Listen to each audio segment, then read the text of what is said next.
Hey guys, tonight we're spending one full preserving day beside Ma Ingalls in the big woods of Wisconsin in the summer of 1872. A day of berry pails and boiling kettles and a small row of glass jars that will hold the taste of July all the way through the January snow. And by the end of it, you're going to look at every jar of jam in your refrigerator with something close to reverence. Before we settle in, a warm thank you to SusieGlenney, who asked for this one in the comments. Susie, this preserving day is yours. If you enjoy what I do here, a like or a subscribe helps more than you'd think, but only if you genuinely enjoy what I do here. No obligation on this channel, ever. And do let me know in the comments where you're listening from and what time it is for you. It's always strangely comforting to see who's drifting off alongside you. So, dim the lights, fan on if that's your thing, get comfortable, get heavy.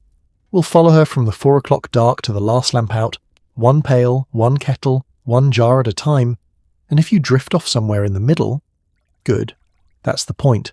I'll keep watch. Open your eyes slowly. It is 1872, and the room is still dark. The first thing you notice is the quiet. Not silence exactly. A log cabin in the big woods is never silent. The walls tick as they cool. Somewhere above you, in the attic where last year's pumpkins used to sit in fat orange rows, a mouse is conducting some small business of its own. But there's no hum in this house, no refrigerator murmuring in the corner, no furnace clearing its throat, none of the low electric chorus you've stopped hearing in your own home because it never stops. Here, when the people sleep, the house very nearly sleeps with them. It is somewhere past 4 in the morning, and Caroline Ingalls is already awake. You can just make her out in the grey dark, a shape moving without a sound she doesn't intend to make. She's left the big bed where Charles is still sleeping, and she's dressed already, which seems impossible until you learn that a woman of her time could dress in the dark in about the time it takes you to find your phone on the nightstand. Buttons by feel, hair pinned by memory. There's a baby asleep in this room too, little Carrie, not quite 2, and 2 girls up in the attic.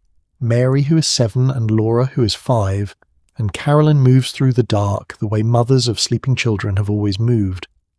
Like the floor is made of eggshells and she knows everyone by name. Her first errand is the fire, because everything today depends on the fire. Last night around 9 o'clock she banked it.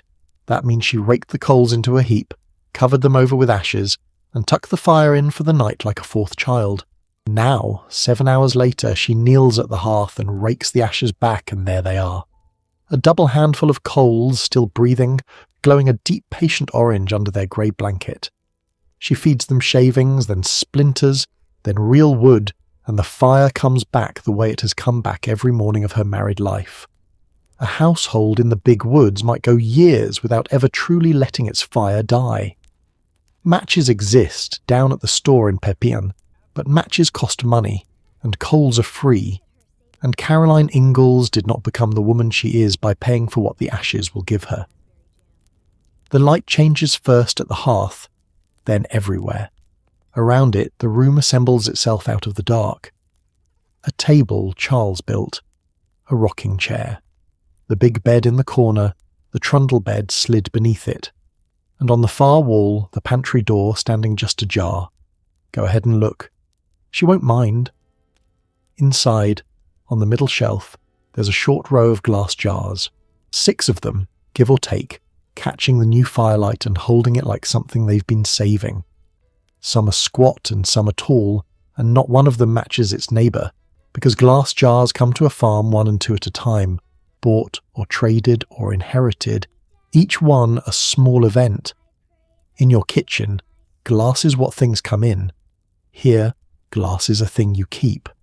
Those jars have held butter and dried herbs and buttons, and been washed and put back empty, and they are, if we're being fair about it, the closest thing this pantry has to jewellery. Today they get filled. Because it's high summer in the big woods, and the raspberries have come ripe all at once, the way raspberries do, with no regard whatsoever for anyone's other plans. Somewhere out past the clearing, in the slashings where the sun gets in, the canes are heavy with them. Every bird in Wisconsin knows it. Every bear in Wisconsin knows it too, which is a thing we'll come back to gently in the daylight, And Caroline knows that a berry ripe today is jam by winter, or it's nothing at all. Fruit doesn't wait, it never has. That's the whole reason today exists. Her own toilet took 2 minutes at the water bench, a splash of cold on the face, hands and wrists scrubbed, the long hair combed out and braided and pinned up by feel alone. No mirror consulted, though there's a small one on the wall. The dress is calico, and calico is its own little essay on this economy. 10 cents the yard at the store, 6 or 7 yards to a dress, so call it the price of 6 pounds of sugar wearing itself out, slowly across 3 or 4 years of days exactly like this one. 2 work dresses, a better dress for town and Sunday, and that's a wardrobe. Over it the apron goes on like armour, pinned and tied, and the woman is, in the fullest sense the century knows, dressed for work. There's a word for what she's about to do, and it's a lovely one. Preserving. Not cooking, preserving. Cooking feeds Thursday. Cooking. Preserving feeds February. Every hour she spends today at the kettle is a letter mailed 5 months forward, addressed to a snowed-in morning she can't see yet but knows is coming. And the letter says, "Here. Summer, I kept you some." So, the fire is built up now, and the big kettle of water is swung over it to heat, because before this day is over, she will need hot water the way a general needs ammunition. Dishes, scalding, washing, always more washing. You, of course, would have opinions about a kitchen with no faucet. Every drop of water in this house arrives in a bucket carried by a person, and today the house will drink buckets and buckets of it. While the kettle heats, take the tour the firelight offers. The cabin is Charles's work, every log of it, hewn flat on 2 sides and chink tight, and the hearth is its engine room. An iron crane swings out over the coals, and from it hang the tools of a whole cuisine you've never cooked. The big kettle you already know. Beside it waits the bake oven, a squat 3-legged iron pot with a rimmed lid made to hold coals on top, so a woman could bake with fire below and fire above at once. Bread, beans, even cake, all without anything you would recognise as an oven. There's a long-handled skillet on legs that everyone calls the spider, and trivets to stand things on, and by the door the water bench with its bucket and dipper and tin basin, the entire plumbing of the household on one shelf of pine. There's a rhythm that governs all of this, and Laura remembered it her whole life as a kind of rhyme her mother kept. Wash on Monday, iron on Tuesday, mend on Wednesday, churn on Thursday, clean on Friday, bake on Saturday, rest on Sunday. 7 beats, week after week, steady as the seasons, and a child raised inside that rhythm always knew what day it was by what the house smelled like. But summer bends the schedule. When the woods declare berry day outranks nearly everything, because the wash will still be there on Monday and the raspberries will not. A preserving day is the schedule's one wild card, played when the fruit says so, and the whole week shuffles itself around the played card without complaint. Somewhere out in the dark beyond the window glass, an owl asks its one question and gets no answer. The woods at this hour are still the night shift's territory, and the clearing sits inside them like a lit room in a dark house. 60 acres more or less of opened land in a forest that runs unbroken for days in most directions. That's what the word clearing means here. Not a yard. A victory. She stands a moment at the hearth, mentally walking through the day the way you might scroll through a calendar.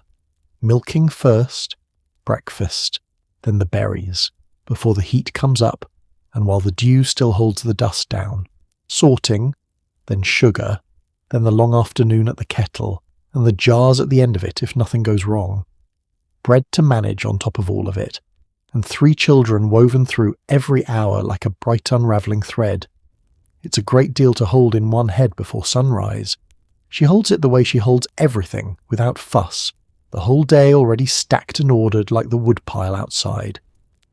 Out in the dark the first bird tries a note, decides it's early yet, and stops. The kettle begins its long, slow climb toward a simmer, and the coals settle deeper into the new wood and take hold, and the day is lit. Out in the grey, the morning's second errand is waiting, and it weighs somewhere around 900 pounds. Past the window the dark is thinning at the eastern edge of the trees, Not sunrise yet, just the promise of it. Caroline takes the milk pail down from its peg, and you follow her out into the last of the night. The dooryard air is a small miracle you'd pay money for. Cool, wet, green, thick with the breath of 100,000 trees.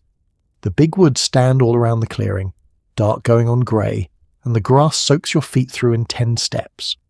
Somewhere a rooster is informing the county of his personal opinion of the hour.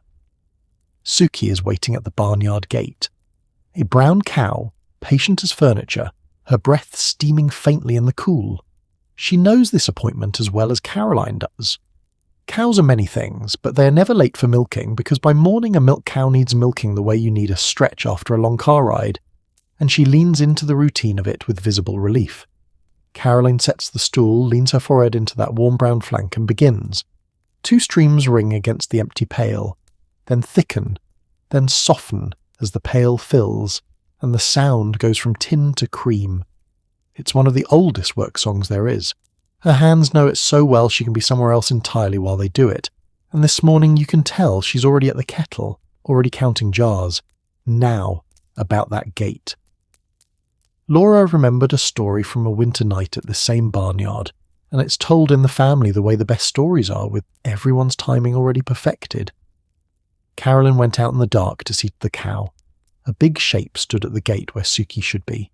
She slapped its flank and told it to move over, the way you would, and the shape did not move the way a cow moves. It was a bear. She was home with the door barred before her heart had fully caught up to her feet, and the bear, for its part, seems to have been too surprised to do anything at all about it. I mention this so you'll understand what kind of woman you're spending the day with.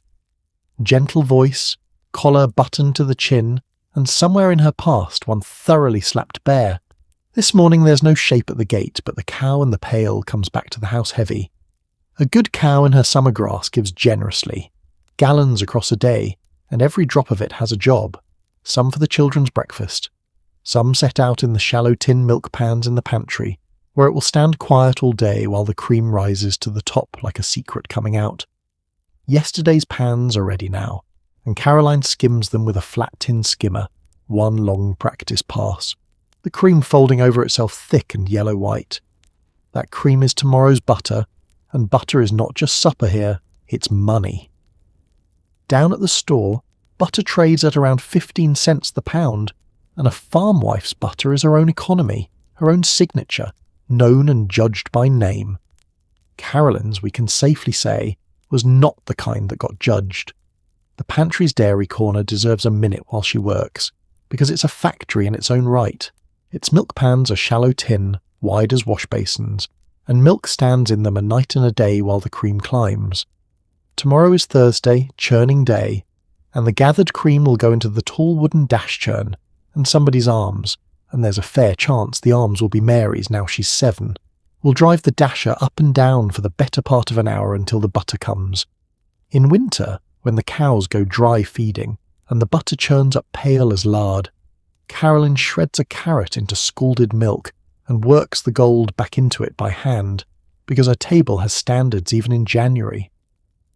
Laura remembered that carrot trick all her life. Half the farm wives of the North Country ran on it. Earlier in the summer, when the grass was at its richest, this same corner ran to cheese. That's a bigger operation, Rennet begged from a neighbour's butchering or taken at your own. Curds cut and pressed day after day, the young cheeses turned and rubbed on their shelf like small patients. The cheese press stands idle now in its corner, its work done for the season, and the cheeses it made are aging quietly wherever it's coolest. A pantry like this one is never really still. Something in it is always slowly becoming something else. Milk becoming cream, cream becoming butter, curd becoming cheese, and today, berries becoming winter, and every pound of it is currency. The store in Pepin runs half its business on barter. A farm wife's butter and eggs crossing the counter one way, coffee and calico coming back the other, the whole exchange written in the storekeeper's ledger, with hardly a coin changing hands. When Caroline weighs her sugar today, she's weighing hours at this dairy corner. That's the exchange rate nobody prints. So much cream skimmed, so much churning, for so many white cupfuls in the yellow bowl. She makes a second trip out, this time to the well, and comes back with the water bucket riding her hip. Then a third trip. You lose count somewhere in the fourth. If you kept a tally of every pound a woman like her lifted and carried before 6 in the morning, you'd stop wondering why the photographs of that generation show forearms like ship's rope. Back inside, the fire has the kettle muttering. She strains the morning's milk through a clean cloth into the pans, sets them in the pantry beside those 6 waiting jars, and stands the skimmed cream in the coolest corner, down low by the stone. No ice, no spring house on this particular farm, just shade, stone, a north wall, and knowledge. It's astonishing how far knowledge can stretch a cool corner. The well is the other appointment nobody reschedules. Rope, windlass, and the long cold drop, and the bucket comes up streaming and heavy, 20-odd pounds of it a trip to be decanted into the water pails and lugged inside. Count what a kitchen actually drinks in a day. The cooking, the dishwater 3 times over, the scalding, the washing of hands and faces, and one entire jam-stained crew at day's end. And you begin to see why the path from door to well is the most worn dirt on the property. On wash day, the thirstiest day of the week, the hauling can run to buckets by the several dozen, which is one of many reasons wash day has a whole day. Water is the invisible crop here. Nobody sells it, everybody harvests it daily by the armload. The woods keep their own morning schedule around her. First light belongs to the wood thrush, whose song comes out of the green like water poured from height, and the robins take the second shift with more industry than art. By full sun the whole guild is working. She could tell the hour by the birdsong alone, blindfolded, and so could every farm child of her century, the way you can tell time by which shows are on. Through the window the woods have gone from grey to green. The birds are fully at it now, the whole canopy ringing like a struck instrument, and upstairs there's the small thump of a child's foot finding the attic floor. And the day is officially no longer hers alone. She smooths her apron, sets the skillet onto heat, and the door clicks shut behind her. Breakfast starts long before anyone sits down to it. The skillet gets its grease from the salt pork, sliced thin and laid in to sputter, and the smell of it climbs the ladder to the attic and does the work no alarm clock has ever done better. There's a scramble of feet overhead, a muffled negotiation about whose stocking is whose, and then 2 girls come down the ladder rungs in order of seniority. Mary first, 7 years old, golden hair already smoothed because Mary is the kind of child who wakes up respectable. Laura behind her, 5, brown braids in yesterday's shape, 1 stocking surrendering, and her eyes going straight to the window to see what kind of day it is. It's a preserving day, though she doesn't know it yet. Caroline has the cornmeal mush from last night sliced and frying alongside the pork, the crusts going brown and lacy at the edges. There's milk still barn warm, and there's molasses to trail over the fried mush, a thin amber calligraphy that Laura writes generously and Mary writes neatly, and if that doesn't tell you everything about the 2 of them, nothing will. Molasses is the everyday sweet in this house. It comes from the store by the gallon, around 15 cents worth, and it stretches. White sugar is another matter entirely, another kingdom, and we'll have to talk about sugar before this morning is out, because sugar is the toll gate this whole day has to pass through. Charles comes in from his own early chores with his hair pushed back and his appetite ahead of him.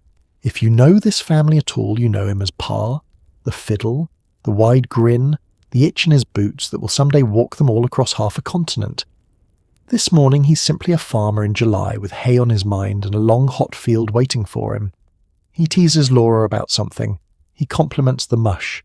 He lets baby Carrie grip one of his fingers while he drinks his coffee.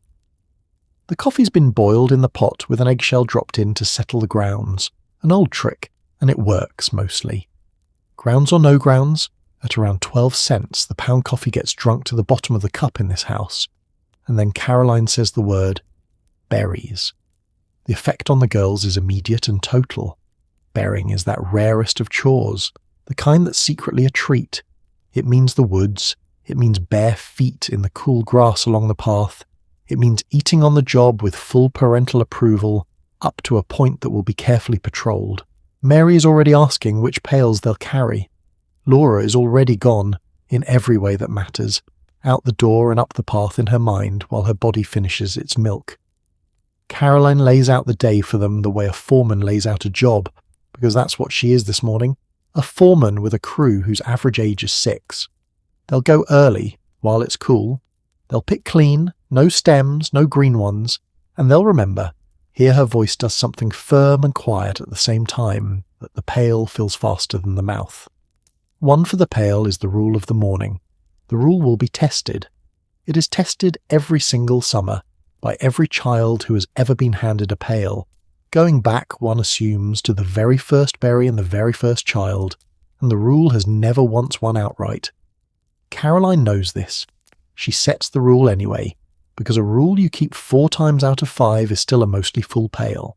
Charles pushes back from the table, finds his hat and pauses at the door long enough to say he'll be in the hayfield till noon, and that if they meet a bear out there, it's Caroline's turn to slap it. He is out the door before her look can land on him, which was, you understand, the entire point. Through the window you can hear him whistling as he goes, and the whistling takes a while to fade because a man walking to a hayfield is in no particular hurry to arrive. The dishes go into the dishpan with water from the big kettle. Mary wipes, standing on nothing because Mary's tall enough now, and she would want that noted. Laura is set to minding Carrie, which mostly means being climbed on. Caroline works through the tidying with that same unhurried speed she does everything with, and the kitchen assembles itself behind her. Beds aired and made, crumbs to the chickens, the fire banked down to hold its heat low and steady until it's needed for the real work of the afternoon. The dishwater itself is homemade, if you can believe it. Its soap is the soft kind made in the spring out at the leach barrel, wood ashes and rainwater dripping lye, boiled with saved grease till it thickened into a brown jelly that lives in a crock and does the work of every bottle under your sink. It's soap with opinions. It takes skin as happily as dirt if you're careless, and the girls are taught early to respect it. 1 crock of it, made in a smoky outdoor afternoon, washes this family's dishes and floors and laundry for months, and the price of it start to finish is nothing at all. Ashes and grease and knowledge. You'll notice that recipe, nothing, plus work, plus knowing how, running underneath this entire day like a stream underground. There's an old proverb about children at table, seen and not seen, heard and not heard, and this table runs gentler than the proverb but not by a mile. Questions are allowed. Interrupting isn't. A visitor from your century would notice the strange calm of it. 3 children and almost no din, and would probably not guess how much steady, daily shaping that calm cost, nor how the shaper herself was shaped in a schoolroom at 16, where she once kept order among farm boys taller than she was. Breakfast discipline, it turns out, is just teaching by another name. Out by the barn, before he goes, Charles stands at the grindstone a minute, treadling it awake, laying the scythe's long blade against the spinning stone. The sound carries into the kitchen through the open door, a rhythmic wet ring, ring, ring, the sound of an edge coming on. Hay waits for no man, and dull steel cuts no hay. It's the same doctrine as the berries, really. Everything on this farm is ripe or ready or right for about a week, and the whole art of the life is being there, tool sharpened, pail in hand during the week. Then come the pails, the big wooden pail for her, 2 tin pails for the girls, and a little one for Laura's sake, because a small child with a big pail gives up before the bottom's covered. Sunbonnets on, which is its own small negotiation, since Laura's bonnet spends most of its life hanging down her back by its strings, doing no good to anybody, as Ma observes, roughly annually, to no effect at all. And that's the morning's first act. Done. Fed. Washed. Ordered. Provisioned. The whole outfit moves out the door and into the green light of the clearing like a very small expedition, which is exactly what it is, and that, for an hour, is that. Out past the barn the path goes into the trees, and the temperature drops 2 sweet degrees the moment you're under the canopy. The big woods in July, early, before the heat. Shafts of light coming down between the trunks like something in a church, every leaf still holding its bead of dew. The girls go single file ahead, bare feet quick and certain on the packed dirt, and Caroline follows with Carrie riding her hip, and you follow Caroline. Their berry ground isn't deep in the forest. It's the edges the berries love, the openings, the old slashings where trees came down and the sun found the floor. Raspberry canes moved into one of those openings a few summers back, the way relatives move into a spare room, and now, in the middle weeks of July, the whole patch is hung with them. Small wild raspberries, half the size of the ones in your grocery store, and about 3 times the flavour, going from pink to a red so deep it's nearly plush. The smell arrives before the patch does, warm and winey where the early sun has gotten into it. You'll never buy a candle that gets it right, though heaven knows they keep trying. Pails are distributed. The rule is restated. 1 for the pail, and the picking begins. There's a craft to it. Like everything here, a ripe raspberry gives itself up. The gentlest pull and it slides off its little white core and drops into your palm, hollow and soft as a thimble made of velvet. If you have to tug, it isn't ready. Leave it for the next pass. There will be a next pass. Caroline picks 2-handed, and the sound from her pail is a steady, soft drumming that the girls' pails answer slower, and in Laura's case, considerably slower, for reasons the rule of the morning predicted in advance. Look at the patch while they work, because it's worth looking at. Raspberry canes arch head high on a 5-year-old. Between them, low down, wild blackberry runners are setting fruit that's mostly still red and hard, another 2 or 3 weeks from its own great week. The big woods keep a whole calendar of free food, and Caroline carries it in her head without ever once writing it down. Strawberries low in the grass in June, raspberries now, blackberries lagging them into August, plums and grapes toward fall, nuts after the frost. Nobody plants any of it, and nobody owns any of it, and for a family that counts its coins the way this one does, that calendar matters as much as the field Charles is haying right now. A word about the neighbours, since we promised to be gentle about them. Berry season feeds everything in these woods, and the great shambling sweet tooth of the North Country loves a raspberry patch as much as any 5-year-old.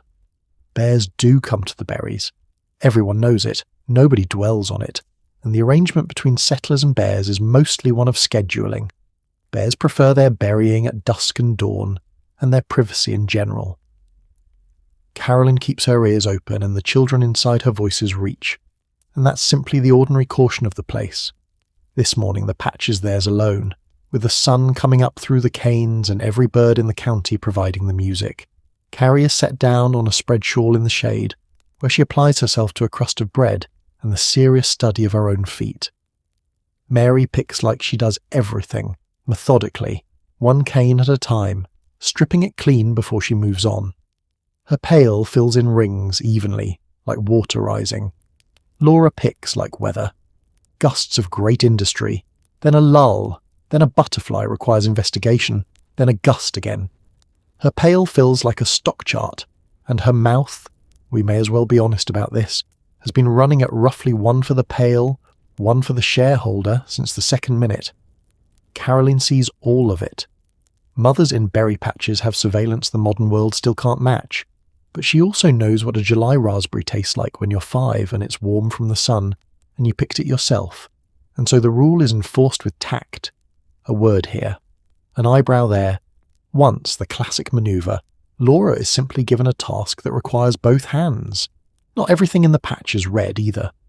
Off along the north edge, where it's shadier, there are black caps, the wild black raspberries, smaller and seedier and darker than midnight, and they ripen on their own contrary schedule. A handful of them goes into the pails when they offer themselves, and they'll deepen the colour of the jam like a dark thread through red cloth.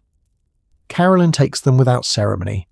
The woods don't organise their gifts, they just leave them around, and a picker's eye learns to read 3 species at once the way yours reads a shelf. But the patch charges admission, of course. Deer flies the size of confidence, working the warm air over the canes, mosquitoes running their long grievance in your ears, raspberry canes themselves are quietly armed, fine prickles that don't so much stab as file a series of small complaints along your forearms, and by mid-morning every picker wears the patch's signature, a faint red cross-hatching from wrist to elbow that stings pleasantly in the washwater later. Nobody mentions it. It's as much a part of July as the fruit. Overhead the birds keep up their end of an ancient argument, catbirds mostly, slipping through the canes ahead of the pickers, and cedar waxwings coming through in polite marauding parties. and every so often a robin who considers the entire patch a personal inheritance. The birds take the topmost berries, the ones ripen soonest in the most sun, and there's no help for it and no real grudge either. Caroline's mother lost her top berries to the birds of Brookfield, and her mother's mother to the birds of somewhere east of that, and the arrangement stands. The birds eat first at the top. The bears eat last at the bottom, at dusk when honest folk are home.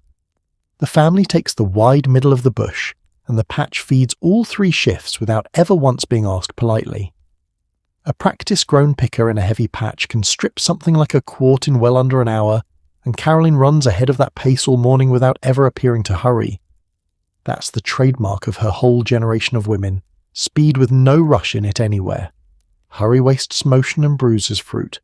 She simply never stops, which is a different thing entirely, and the pail fills as if by arrangement.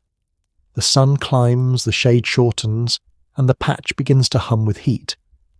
When the dew is gone off the leaves and the fruit goes warm and loose on the cane, that's the woods themselves calling the morning shift over. Warm berries bruise, bruised berries weep, and a long hot walk home does a full pail no favours. An hour of this, maybe more, time goes strange in a berry patch. The pails go from ringing to pattering to the soft, nearly full silence that's the whole point of the morning. Caroline tops the little pail up from her own so Laura can carry it home believing in it, which is the kind of small unrecorded kindness that mothers commit 10 times a day and history never writes down. Between the 4 pails there's something like a solid gallon and a half of fruit, red, fragrant, warm, and dead ripe. A hair past dead ripe in the lower canes, which is fine for today's purpose. Ripe fruit is for eating. Dead ripe fruit, cooked down the very day it's picked, is exactly what jam wants to be made of. Caroline picked Julys like this one before any of these children existed, in the Concord woods east of here. One girl among 7 children whose mother needed every pail. Bearing wasn't a treat there. It was provisioning, plain as digging potatoes, and a fatherless family measured summer fruit against winter want with no sentiment at all. If she picks now with 2 hands and no wasted motion, that's where the hands learned. It's a long, quiet joke of her life that the skills poverty taught her are the same ones plenty would ask of her anyway, and she's never decided whether the joke is on hardship or on her, and it doesn't slow her picking either way. On the shawl, meanwhile, commerce has developed. Mary, passing, has left Carrie 2 fat berries as a tariff for good behaviour, and Carrie has conducted a full and personal study of them, and the findings are written from chin to eyebrow in red. She looks like a very small, very satisfied judge who has ruled in her own favour. Nobody hurries to wipe her. There are days for spotless babies, and there are berry days, and every mother in history has known the difference on sight. Once, straightening her back, Caroline reads the sky over the treetops, out of habit, the way you check a phone. High blue, a few fair-weather clouds grazing along the north like sheep. No thunderheads building in the west, which matters twice today. Once for the hay lying cut in Charles's field, and once for her own fire and kettle. This storm on a preserving afternoon is pure mischief. Wind down the chimney, wet wood, a kitchen full of steam that won't rise. The sky, this particular morning, is on the family's side. So the shawl is shaken out, the baby collected, the pails distributed by size and reliability. Caroline takes one last look down the patch, marking with her eye how much is coming ripe for a second picking in a few days, because today, we should be clear, is one preserving day among many. This is one battle in the long, sweet campaign of summer. They come out of the trees into the full heat of the risen morning, and the cabin sits waiting in the clearing with its chimney breathing one thin line of smoke, exactly as she left it. The morning has spent itself well. By noon the real work starts, and the woods watch them go, already keeping the secret of the second picking.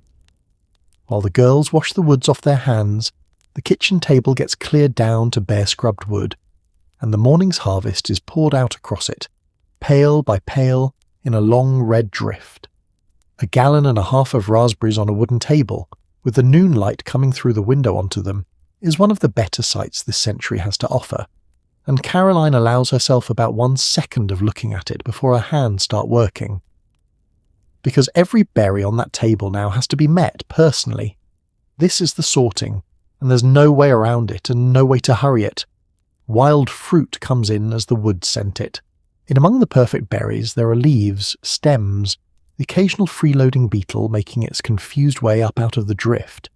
Berries gone to mush on the bottom of the pail. Berries still hard and sour that a small picker whose name is recorded nowhere dropped in against the rules. Each handful gets spread, turned, judged. The perfect fruit slides into the big yellow crockery bowl. The soft fruit goes to a second bowl, perfectly good for today's cooking, since it's all headed for the kettle anyway, just not fit to sit whole in a preserve. The green ones and the leaves and the beetle go out the door to the chickens, who receive them like a standing ovation. Mary's allowed to help, and does it well. Laura is also allowed, and contributes mainly commentary. This is the hour when the kitchen talk happens, the low, unhurried back and forth of women and girls working at the same table. And if you could bottle that along with the fruit, you'd really have something. Ma answers questions. Where do the berries go in winter?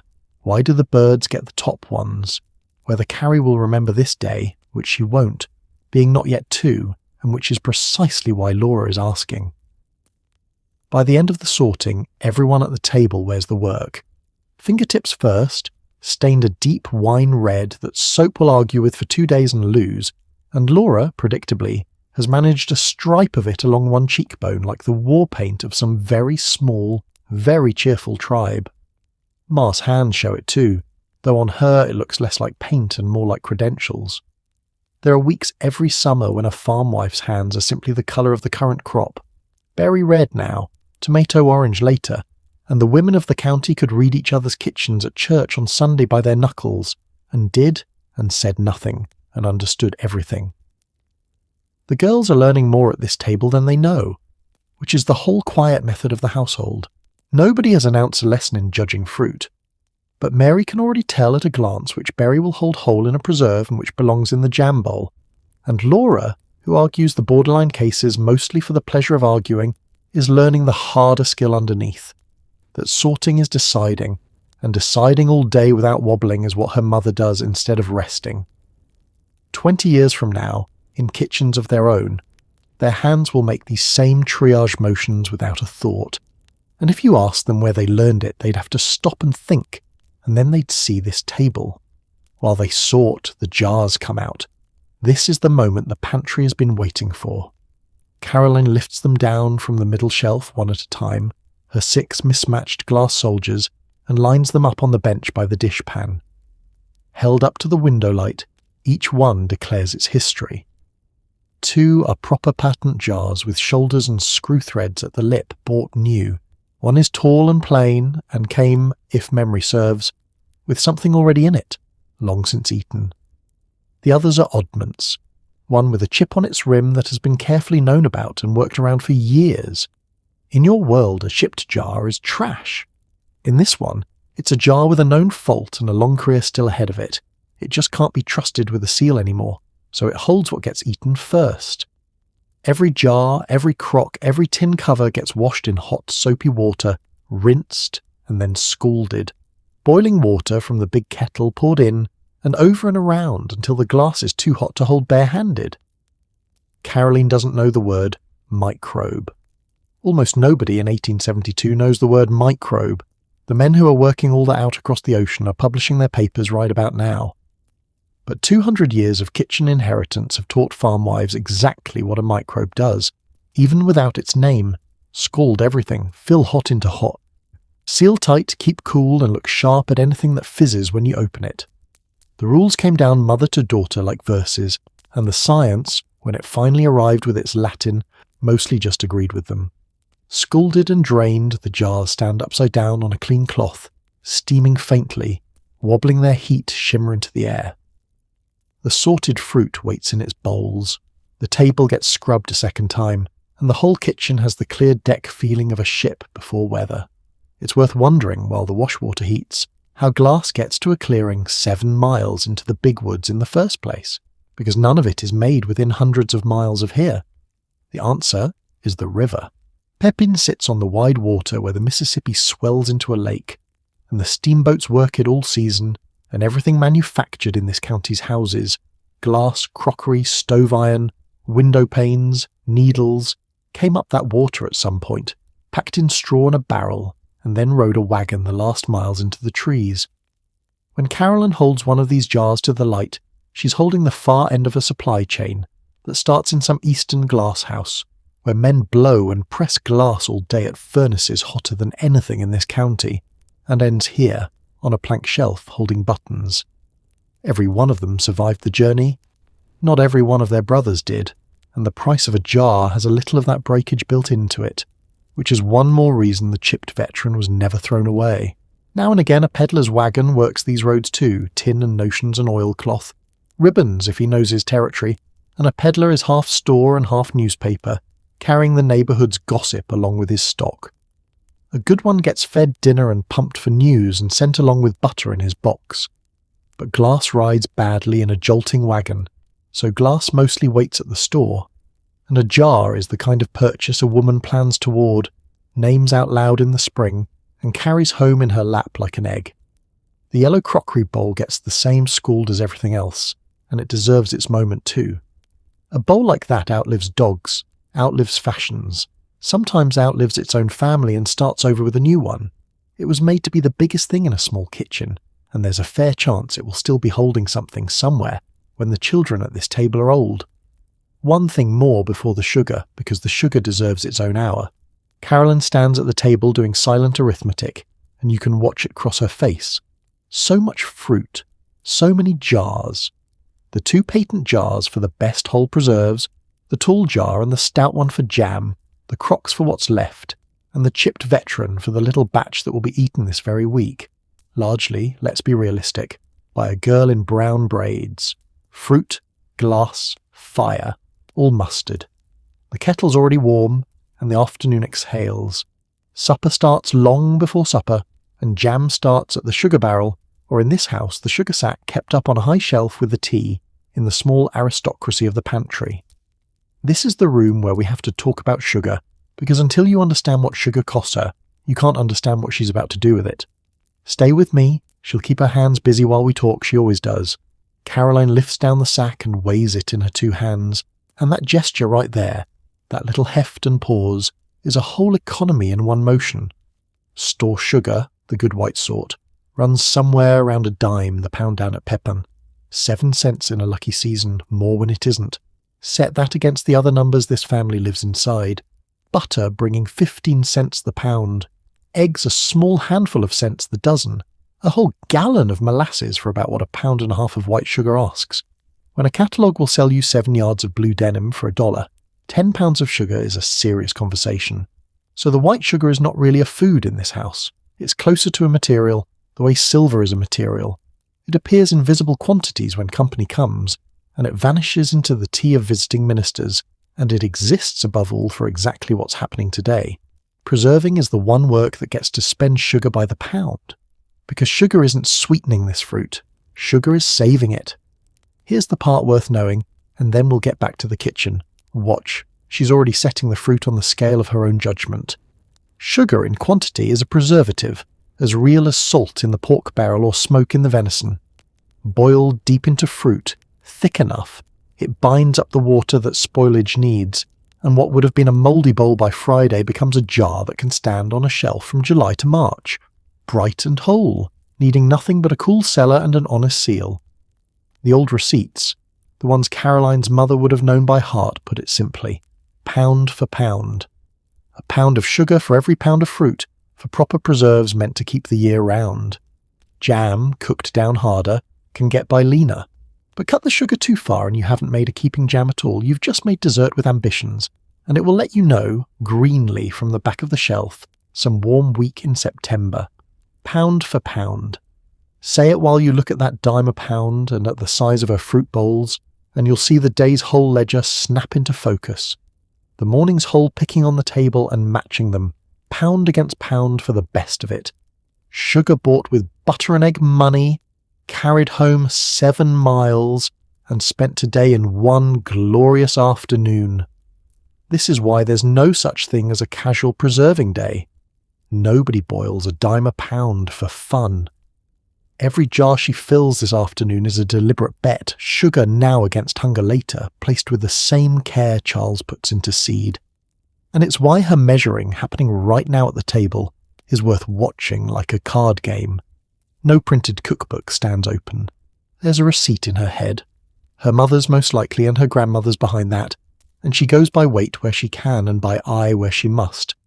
Cupfuls counted into the yellow bowl, levelled with a knife, no heaping. Mary asks if it's a lot of sugar. It is, Caroline agrees, in the tone of a woman closing a bank vault, and the sack goes back up the shelf with the top folded down twice. There's maple in the pantry too, hard brown cakes of it from the spring sugaring at Grandpa's place across the woods, when the whole family boiled sap for days and the pan steamed from morning till night. Maple is the family's own sugar, made not bought, and it sweetens the everyday. But maple wants to taste like maple, and it can turn a bright red raspberry preserve into something muddier, so today the maple stays where it is and the white sugar takes the field. Even in a one-room cabin, there's a right tool for the job and a woman who knows the difference. For fancy company, further up the same shelf, there's a small store of white sugar kept apart, and if the minister ever comes calling, it will appear in its own bowl with its own spoon, because sugar at a dime a pound is also a social instrument. A guest stirring white sugar into her tea in a cabin kitchen is being told something wordlessly, and both women hear it perfectly. Hospitality has its arithmetic too, and no ledger anywhere records it, and it balances to the penny all the same. The maple cakes have their own story, and it's a good one. Laura remembered the sugaring off at Grandpa's place. Late in the winter of the deep snow they called sugar snow, the sap boiling day and night in the big kettles, the whole scattered family gathered in, and a dance that went till the syrup did. There was syrup poured hot onto clean snow till it laced up into instant candy. And there were her grandmother's pancakes, and there was more maple sugar cooling in cakes than a child had ever seen in one place. A family that makes its own sugar by the season, and buys the white kind by the careful pound, lives inside a map of sweetness with 2 territories, and every housewife knows the border stone by stone. Maple for the family, white for the fruit and the guests, molasses for every ordinary day in between, and here's the quiet reason the white sugar wins today. One worth knowing if you've ever wondered why the old preserves were made the way they were. Flavour is half of it, keeping is the other half. A raspberry has a bright, high, fragile taste, and white sugar is the one sweetener with no voice of its own. It carries the fruit without singing over it. Molasses hums, maple downright talks. Boil either one an hour with raspberries and you get something brown and wintry and perfectly edible that no longer particularly remembers July. White sugar is silence in a sack, and today, silence is exactly what's wanted, because the whole point of the jar is that when it opens in February, the only voice in it should be Summer's. She'd put none of it that way. She'd say white sugar keeps the colour, and set the maple back on the shelf and be entirely right. The sugar's measured then.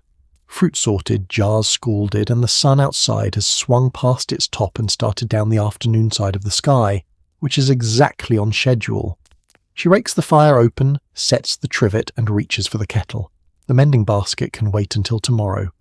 When the wind shifts, the smell of it will reach the hayfield, and Charles will know exactly what's happening in his kitchen. But the kettle hour starts quietly. The big kettle is rinsed and set close over the fire, and the first batch goes in, the soft berries, the jam berries, with a little water to start them weeping so they won't catch and scorch before their own juice comes. What happens next is the part no candle company, again, has ever gotten right. The berries slump. They sigh down into themselves, and the juice comes up around them a red so dark it's nearly black in the iron kettle. And then the sugar goes in, cupful by counted cupful, stirred with the long wooden spoon, and the whole kettle turns glossy.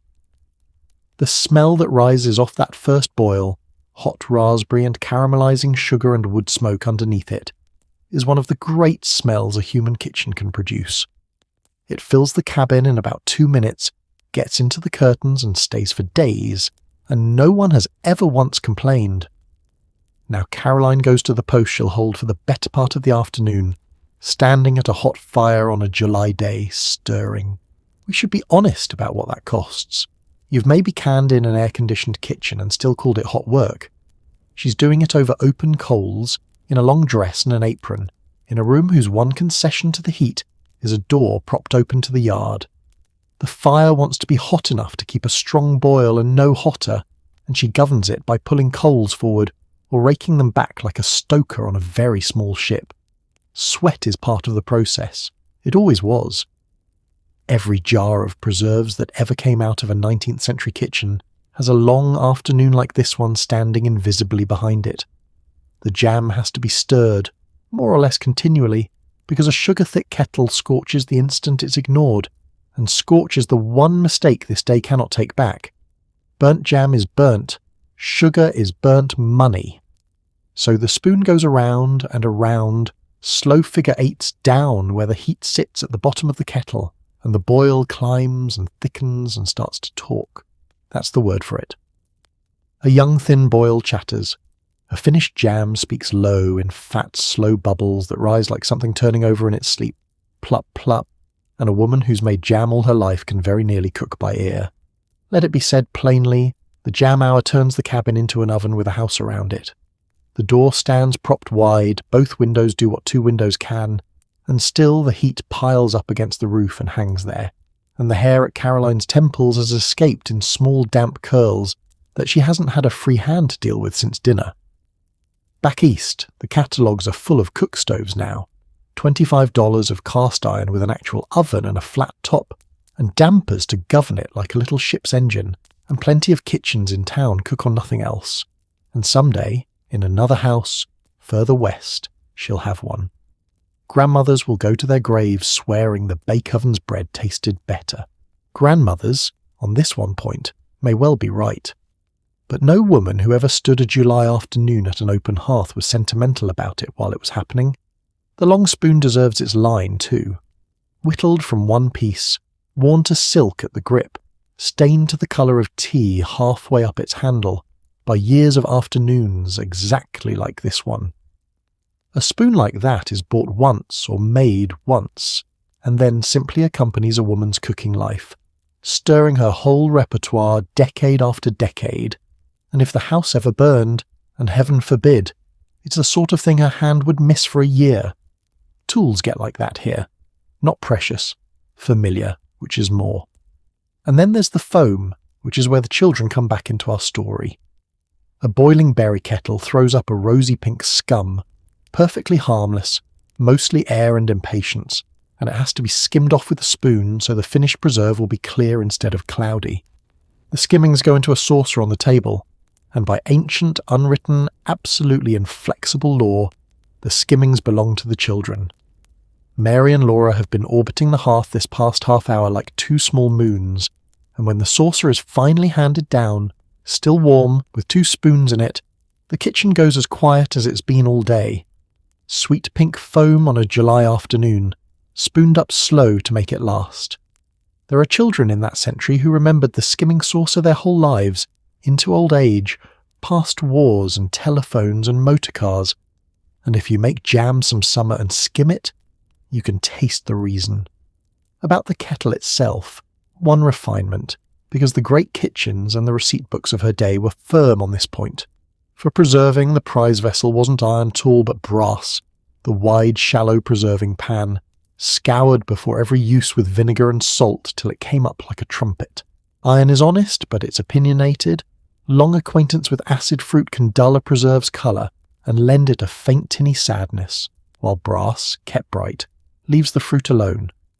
Plenty of cabins made do with iron and nobody died of dull jam, but a woman who owned a brass kettle mentioned it the way you'd mention a good car, and it passed down wills by name. The other rule with brass was absolute. Fill it hot, empty it hot, never let the fruit stand and cool in it, for reasons the century understood imperfectly but enforced perfectly. Get the jam in, get the jam out, scour the pan grateful. Whatever the metal on today's fire, the doctrine at the spoon is the same. There's one more presence at this hearth that nobody discusses, and it's the reason Caroline's voice goes flat and instant when a child drifts too near the fire. Every mother of this century carries the same private dread, long skirts, an open flame, a kettle handle at exactly a curious child's height, Burns and scalds were among the great house dangers of the age. Everyone knew a family marked by one. And so the hearth in a well-run cabin had an invisible fence around it that children learned before they learned much else. Watch Laura orbit the jam. She wants that foam saucer more than she has ever wanted anything in her 5 years, and even so her bare feet stop, every pass, at the same worn floorboard, 2 steps back from the stones. The floorboard isn't marked in any way you can see. It's marked in the only way that matters, Ma said. The tasting spoon has its etiquette too. Kettle spoon stays in the kettle, and tasting happens off a second spoon, always, cooled at the lips with a small breath first, and the small breath is its own inheritance, taught wordlessly, mother to child, an unbroken chain of not burning your tongue that runs back past memory. You've done that breath 1,000 times. You learned it from someone who learned it, a hearth like this one. How does she know when it's done? Not by clock, there's no clock in this story worth trusting. By test. A little jam dripped from the spoon's edge, and she watches how it falls. Thin and single drops, not yet. But when it hesitates, gathers itself, and comes off the spoon in a sheet. In one reluctant curtain, the jam is telling her it's ready to set. Some women drop a spot on a cold saucer and push it with a fingertip, and if the surface wrinkles like skin on hot milk, done. No thermometer within 7 miles and none needed. The jam announces itself to anyone taught how to listen, and she was taught by a woman who was taught by a woman, back and back, further than the receipts can remember. So the first batch comes off the fire. She swings the kettle away from the heat, and the boil settles reluctantly, still muttering, going quiet like an argument ending. The fire takes over the conversation. Somewhere around noon, or just past it, dinner has to happen, because a hayfield runs on food the way the kettle runs on coals. Dinner is the middle meal here, and the big one, supper being lighter, and no preserving day, however fierce, has ever excused a farm wife from it. The jam simply moves over and shares the fire. Caroline has been cooking this dinner in the margins all morning without your quite noticing. New potatoes, dug small and thin-skinned from the garden, are already scrubbed. There's a piece of the salt pork simmered tender, and greens from the garden cooked in with it, and the bread from Saturday's baking sliced on the board with butter from her own churn. Yesterday's buttermilk stands cool in the pantry. To this she adds the one flourish the day makes easy, a bowl of fresh raspberries down the centre of the table, the perfect ones, the eating ones, with a little pitcher of thick cream to pour over. When July gives you that dessert for free, you take it. The garden that fed this table is worth a look through the open door while the plates go around. July has it in full stride. The early peas are done and gone to vines, the beans are coming on in their reckless way. Young onions stand in their rows like green soldiers, and the potato patch is all dark leaf and quiet underground promise. The corn is past knee-high and minding its own business. The cucumbers, as we've heard, are plotting, and along the near edge the tomatoes are still green globes, weeks from their glory. A kitchen garden of that century wasn't a hobby with a bench in it. It was a second pantry, planned in winter, defended all summer, and a woman could stand at her wash line and read the whole coming autumn out of it at a glance. This much for the table, this much for the cellar, this much, if the weather held, for trade. Out in the hayfield the work Charles is walking back to is scythe work. The long blade swinging low and level, laying the grass over in windrows with that hissing rhythm men fell into for hours at a stretch. It's some of the hardest steady work the farmer asks, and the field has its own provisioning to match. There's a stone jug of water standing in the shade of the fence line, wet burlap over it, and many a hayfield of the day ran on something better. Switchel, the haymaker's drink. Water sharpened with vinegar and ginger and sweetened with molasses, which sounds alarming and drinks like genius when you're wringing wet in a July field. Sweat wants more than plain water. The sentry knew it without knowing why, and the ginger settled a hot man's stomach where cold well water could cramp it. Every farm wife had her proportions. Every hayfield had its jug. Charles comes up from the field with his shirt soaked through and his forearms full of hay chaff, washes at the basin by the door, and sits down to it all with the sound a working man makes when a bench takes his weight at noon. Half sigh, half thanksgiving.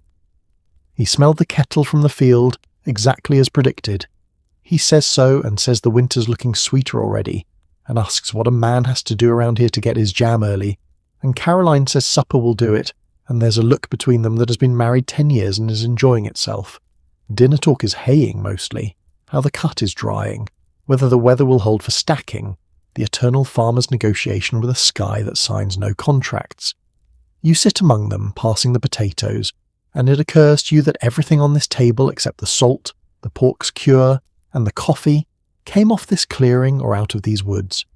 The potatoes are theirs, the greens are theirs, the buttermilk, the bread from wheat traded in town, the berries free from the slashings, the cream from Suki's patient gallons. Your own last grocery receipt would look, from this bench, like a document from another planet. It isn't a richer table than yours or a poorer one. It's a table with no middlemen on it, that's all. Every dish standing about 10 feet from its own biography. Noon has its own hush and farm country, wide as the county. Every field empties at once. Every kitchen fills. The horses stand nose down in whatever shade the fence line offers, with their tails doing the only work they can't put down. Some farms call their men in with a horn, or an iron ring beaten with a spike, a sound that carries a mile on still air, but a one-man hayfield within sight of its own chimney needs no summons. The smoke, the sun standing straight up, and an appetite you could set a watch by, between the three of them. Charles has never once been late to dinner. Laura, it should be reported, eats her raspberries first, on the reasonable grounds that the morning was long and she personally picked them.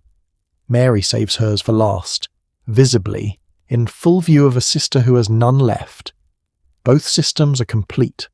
Both girls are entirely satisfied with their own, and faintly scandalized by the others, and they will go on being those two people, more or less, for the rest of their lives, in books read by millions. At this table it's just dessert order. Charles takes a last half cup of coffee standing, sets his hat back on, and goes back out into the heat, and the door stands open behind him to whatever breeze the clearing can spare. The dishes go to the pan. Carrie goes down for her nap, protesting on principle, asleep in minutes.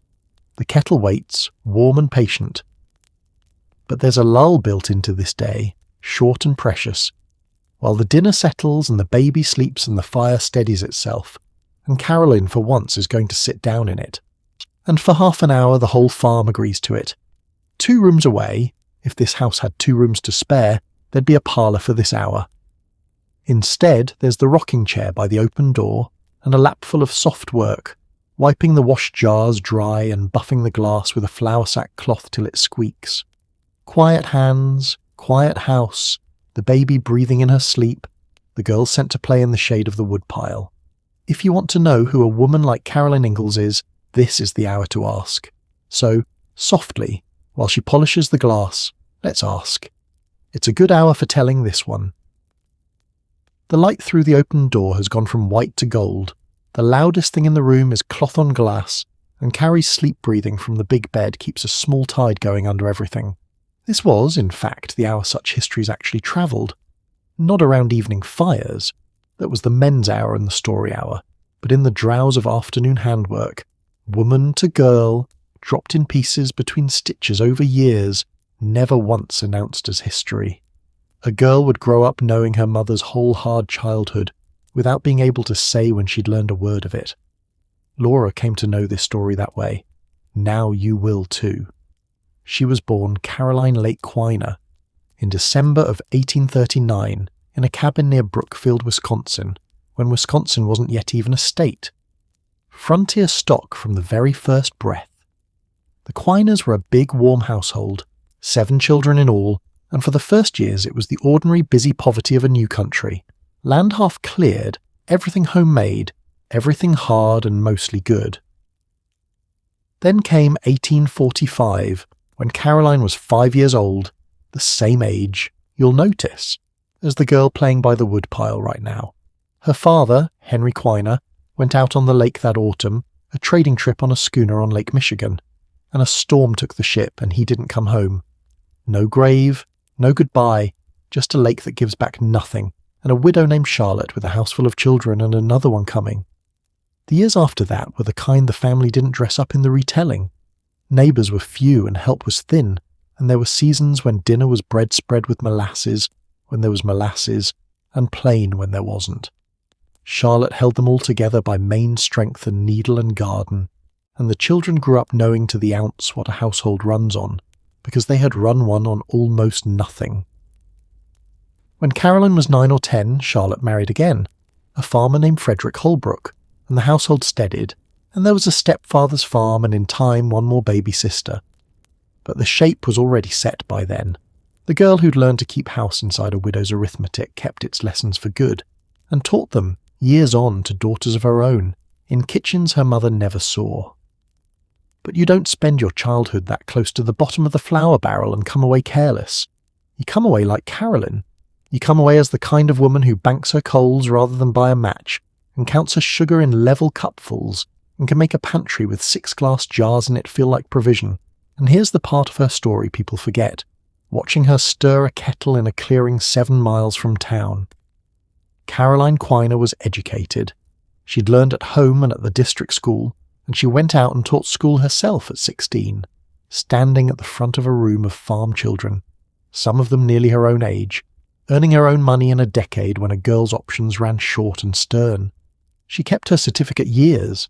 She'd marry a man who never met a horizon he didn't like, and follow him to places where hers were the only books for miles, and in every one of those places the children got their lessons, war or weather, or grasshoppers notwithstanding. That was Caroline's horizon, as fixed as Charles's was moving. The children will be taught. Charles Ingalls she'd known since girlhood. The families were neighbours in the Concord woods. 2 households trading work and evenings back and forth across the years, and the Quinners and the Ingalls ended up stitched together not once but 3 times. Brothers and sisters marrying sisters and brothers, the way settled neighbourhoods did. Charles was quick and merry and musical, and she was steady and bookish and reserved, and anyone can see the design of it from here. They married on the 1st of February 1860, she was 20, and the fiddle came into her life for good. 10 years and some odd months later, here she sits, in the 4th or 5th home of that marriage already, with 3 daughters and a kettle of July on the fire. The lake took her farther, the frontier took her ease. Nothing yet has ever taken her certainty about what a day like this one is for. The last jar squeaks dry under the cloth. Out by the woodpile there's a shriek of the purely recreational kind, Laura's, inevitably. Caroline sets the glass down in the row with its fellows, tips her head back against the chair for the length of one long breath, and the afternoon light has moved a hand's width across the floor while we talked. The kettle's waiting. She's rested enough, or says she is, which in her case are the same thing. By mid-afternoon the kitchen becomes what it's been aiming at all day, a small bright factory with one product. The jam is cooked. Now everything depends on getting it into the glass, hot, clean and sealed, and this is the hour where a year of eating is won or lost in half-inch decisions. The jars come to the hearth in relays, wiped, warmed. Because July or no July, a cold jar meeting boiling jam is how a jar becomes 2 pieces of bad news. Caroline warms each one, then ladles and pours, using a small pitcher as a funnel and ladle in one, filling each jar up past its shoulders to a careful height her eye knows without measuring. Too full and the seal fouls, too empty and you've trapped a room of air above the fruit, and air, though she wouldn't put it this way, is the enemy's supply line. Watch the 2 patent jars get filled first, the aristocrats, the ones with screw threads moulded into the glass and zinc caps to match. It's worth knowing, while the red column rises in the glass, that these jars are still almost a new idea. A tinsmith in the East, a man named John Mason, patented the design back in 58, a jar with its threads in the glass and a rubber ring to make the seal, and in the years since that patent has been quietly redrawing the American pantry. What used to demand a stoneware crock and a prayer now asks a quarter turn of a woman's wrist. Cap on, rubber ring seated, screwed down firm while the jam is hot, and then the little miracle happens on its own. As the jar cools, the contents shrink, and the cap pulls down tight, and the jar seals itself shut with the strength of the whole sky pressing on it. Vacuum, though that word isn't in this kitchen either. What's in this kitchen is the knowledge that a jar sealed hot and cooled slow will keep till spring. Everything else goes into the honest old technology. Tall jar and stout jar are filled and covered with rounds of paper cut to size, dipped in brandy. The medicinal bottle, kept high with the sugar, laid flat on the jam surface, and then a second, larger paper cap tied down over each rim with string drummed tight. That brandied paper isn't superstition. Spirits discourage mould, and the old receipts all call for it. Paper dipped in brandy laid smooth on the preserve. Some households used a poured cap of melted wax instead, sealing the jam under its own little candle lid, and Caroline has done it that way too when the wax was handier than the brandy. Every pantry of the decade held these layers of method side by side, newest to oldest, patent jar to crock, and a wife used all of them the way a carpenter owns more than one saw. And the crocks take the overflow, the small stoneware pots, filled, papered, tied. Last of all, the chipped veteran gets its portion, uncovered beyond a saucer set on top, because its contents have a life expectancy of roughly 1 week, and everyone in this house knows the reason why. And the reason is 5, and she's still out by the woodpile. Some of the patent glass of the decade carries its own paperwork right in its skin, the words moulded into the jar itself. Mason's patent, November 30th, 1858, and there's something fine about a kitchen tool that announces its inventor every time you wash it. Whether either of Caroline's 2 aristocrats says so is between her and the glass. Patent jars came from many glass houses in many shapes by now. What they share is the idea, and the idea is the thing. Before it, sealing was an art you performed against the jar, wax and bladder and paper and hope. After it, the seal was in the jar waiting, and any careful woman anywhere could command it. Historians can point at railroads and reapers all they like. Ask the pantry what changed the country. The older arts are still in the room, though, and worth their bow. Caroline's mother's generation sealed crocks with bladders, the real article, from butchering, soaked supple, stretched over the mouth, tied, and dried tight as a drumhead.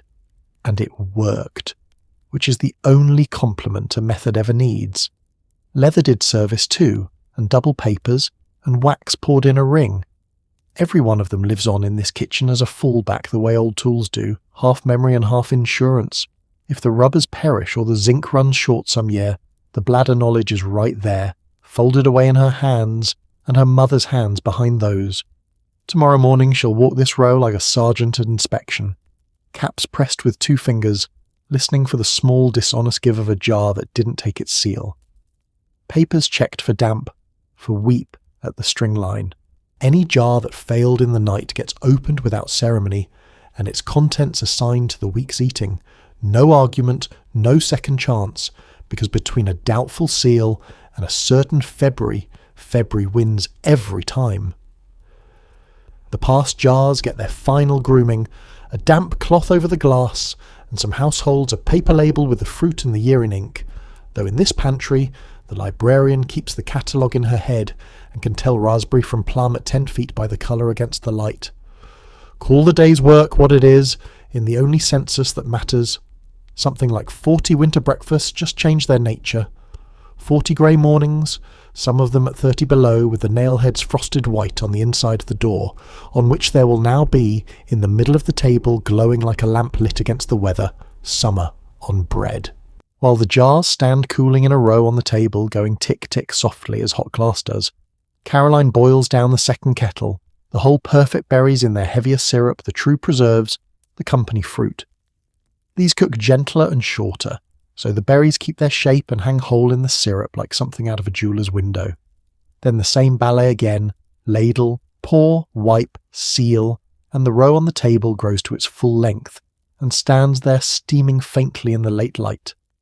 The wiping of rims before any cap goes on is the day's last precision work. A clean damp cloth run around each jar's mouth twice. 1 berry seed sitting unnoticed on that half-inch of glass.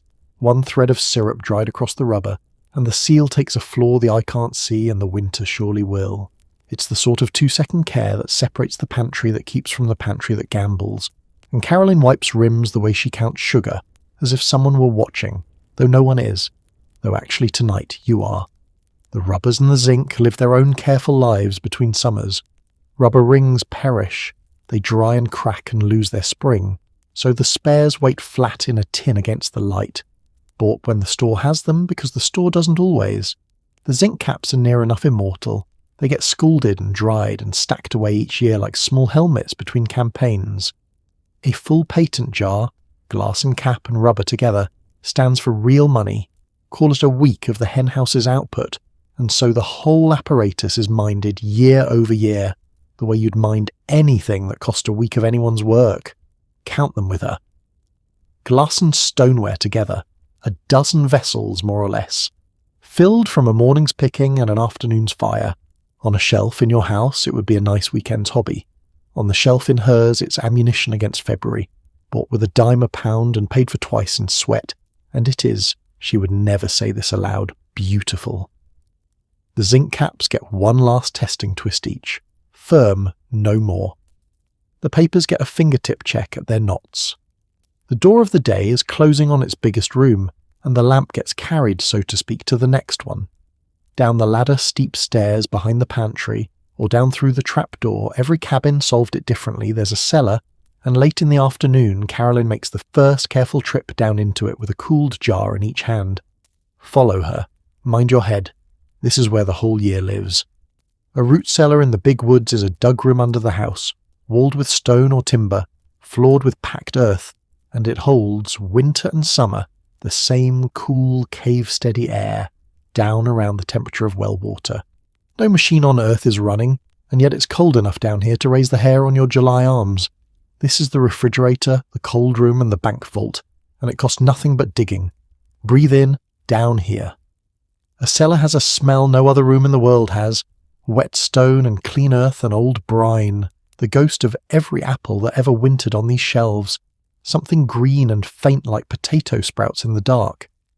It's the smell of money in the bank, this country's kind of bank, and every farm child who grew up going down such stairs on errands carried that smell for life and would know it again, eyes shut, at 80. Her eyes know the dark before yours do. Shelves along one wall, stout and plain. Barrels and bins along the other, mostly empty now. This is the low ebb of the cellar's year, high summer, when last year's stores are nearly spent and this year's are only beginning to arrive. A few sound potatoes from last fall still wait in the bin, sprouted and rubbery, chicken food now. Some salt pork keeps in its barrel of brine. Up in the attic, where it's dry, hang the last paper-wrapped pieces of the venison Charles smoked in a hollow log last fall, and braids of onions and bunches of dried herbs. The whole upstairs pantry Laura would remember all her life. Red peppers and pumpkins and the good smoky smell under the roof. And now, onto the emptiest shelf, at eye height, go the first 2 jars of the New Year's preserving. She sets them down gently, turns each one so its best faces forward. Glass shining faintly even in this light, red as held rubies. Trip by trip the rest of the row comes down, jam and preserves and papered crocks, until the shelf holds the whole of the day. A dozen small vessels standing in order like a sentence that says, "We will be eating in February."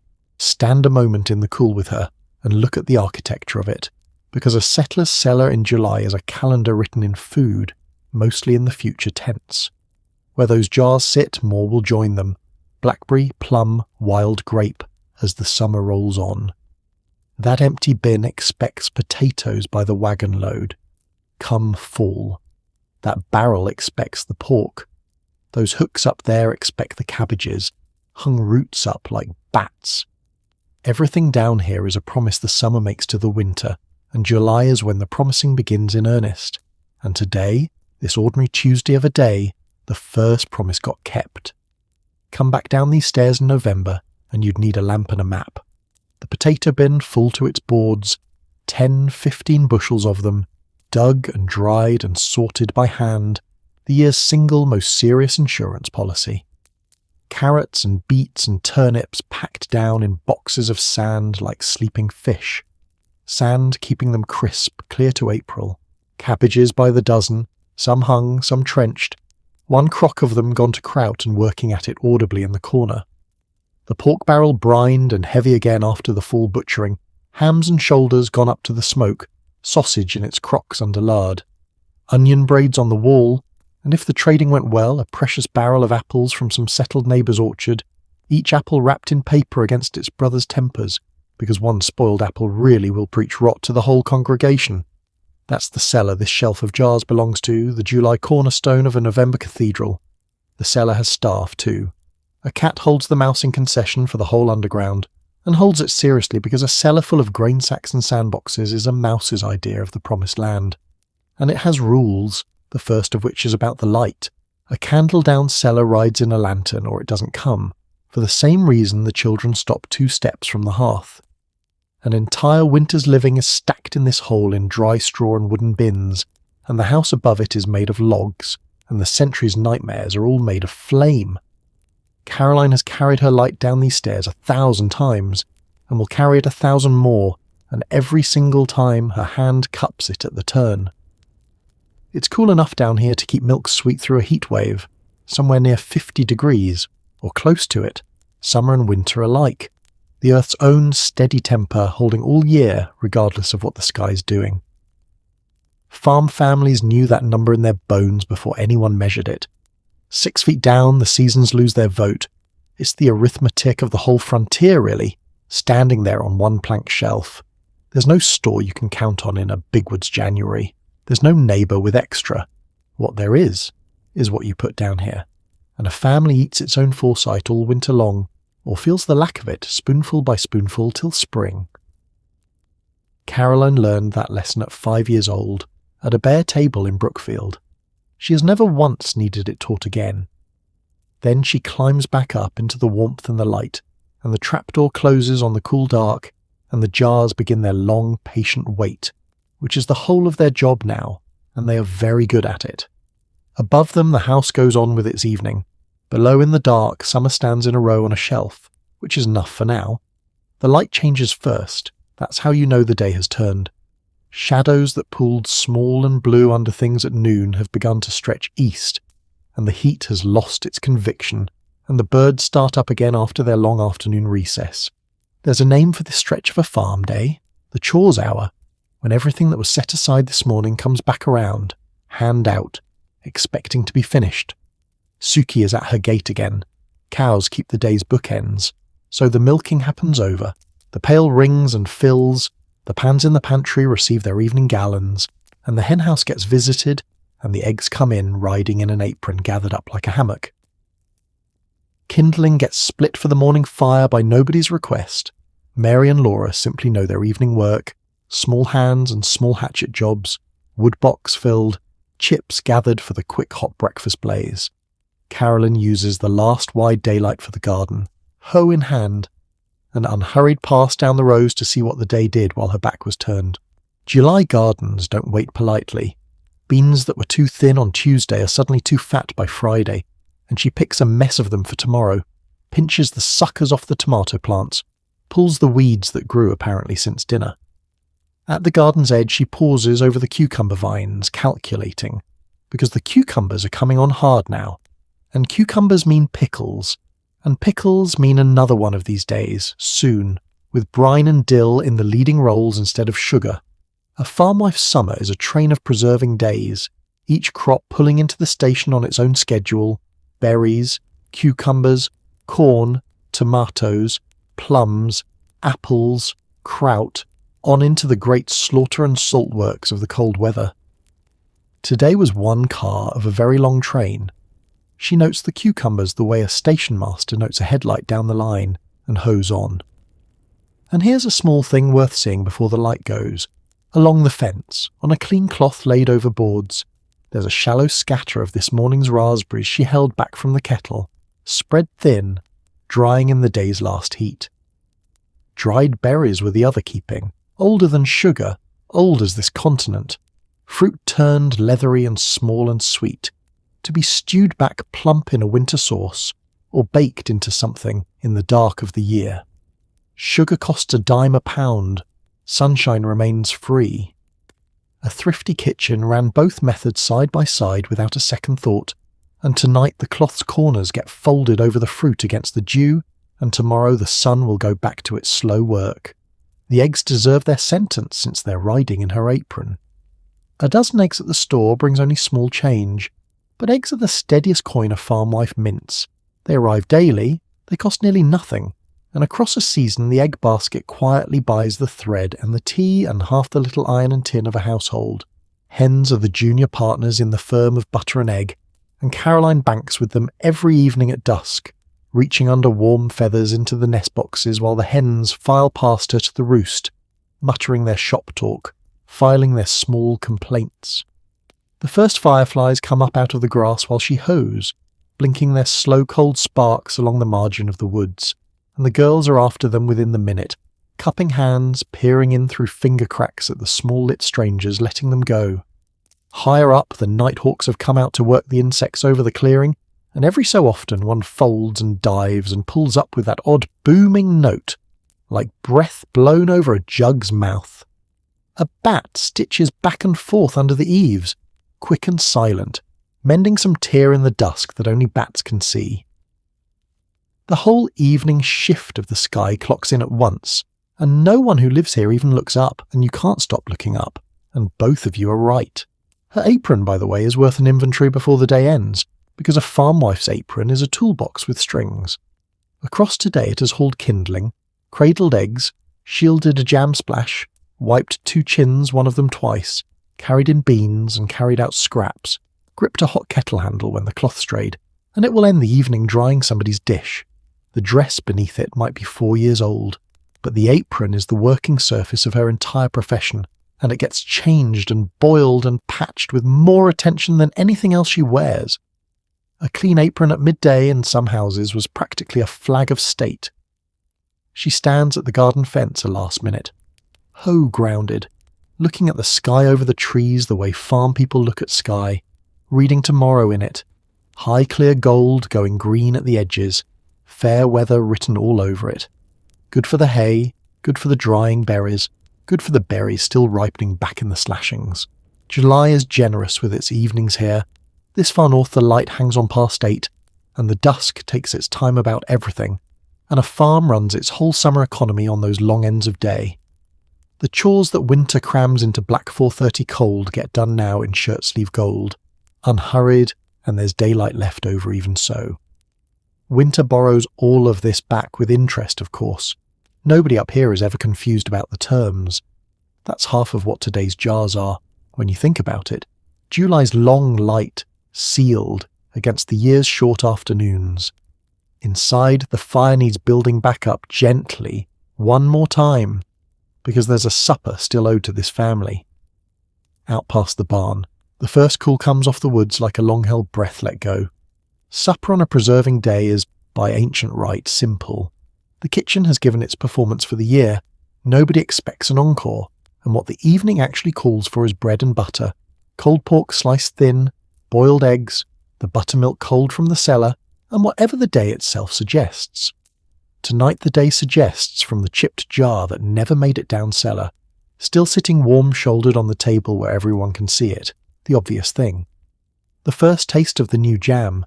Understand what a ceremony this is, in a house this size, in a year this lean. This is the vintage tasting, the ribbon cutting, the maiden voyage, all of it at once conducted with a spoon and a slice of bread. Charles is in from the field, washed, seated, and given the honours, because some traditions know what they're doing. He takes his slice of good bread, spread to the corners with butter, and lays the new jam over it. That dark, glowing red, still barely set. The very jam whose smell reached him in the hayfield hours ago. The whole table watches him bite it.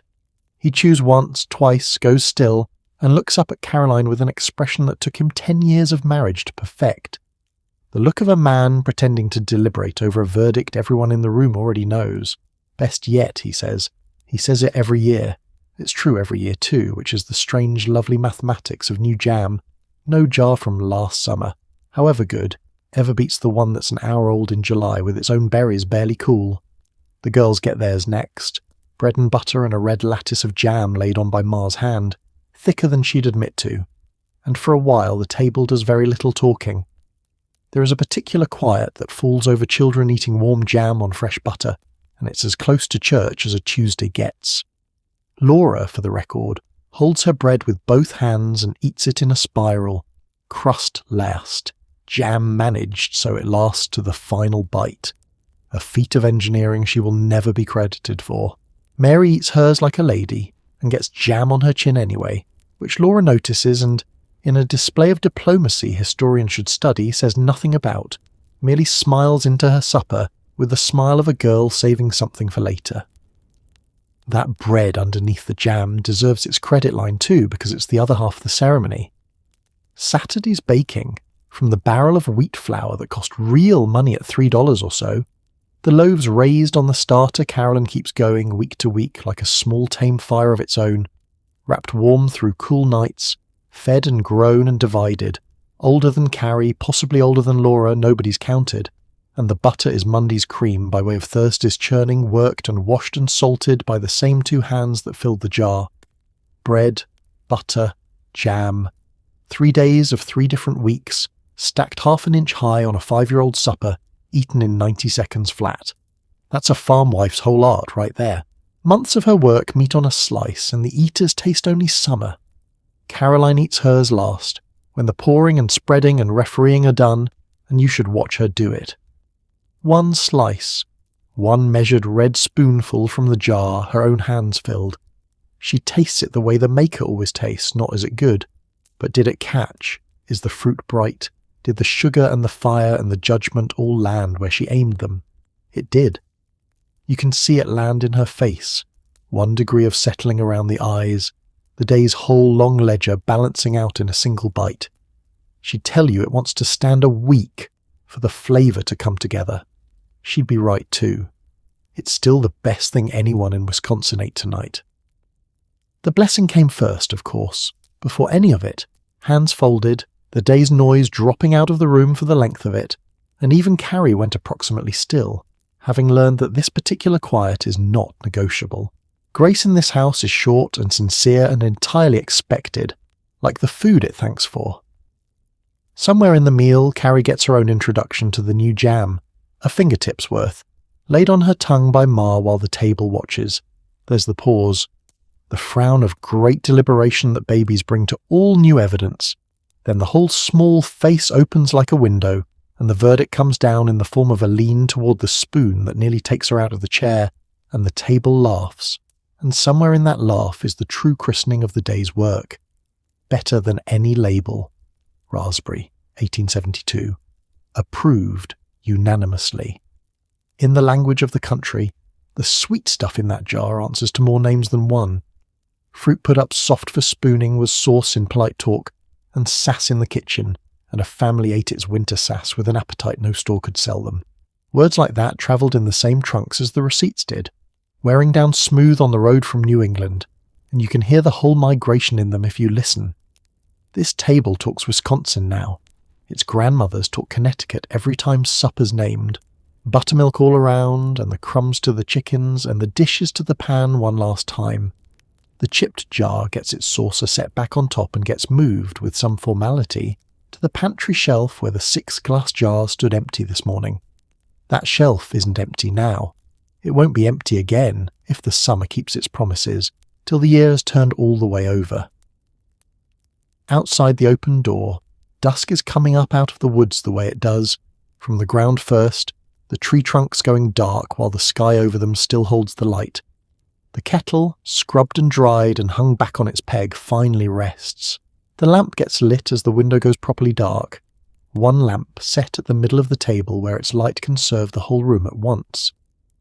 Kerosene runs about 15 cents the gallon at the store, cheap enough to use and dear enough to use 1 lamp at a time, and the room arranges itself around that one flame, the way rooms did for 10,000 years before the switch on the wall.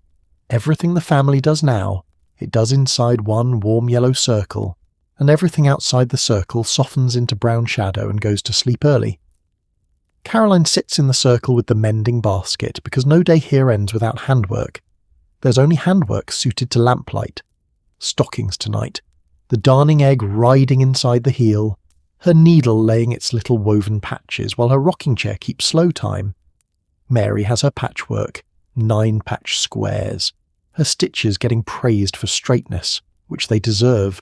Laura has hers too, and her stitches are getting praised for improvement, which is diplomacy, and she suspects as much and puts up with it. And Charles takes down the fiddle. If you know one thing about the inside of this family, you know the fiddle.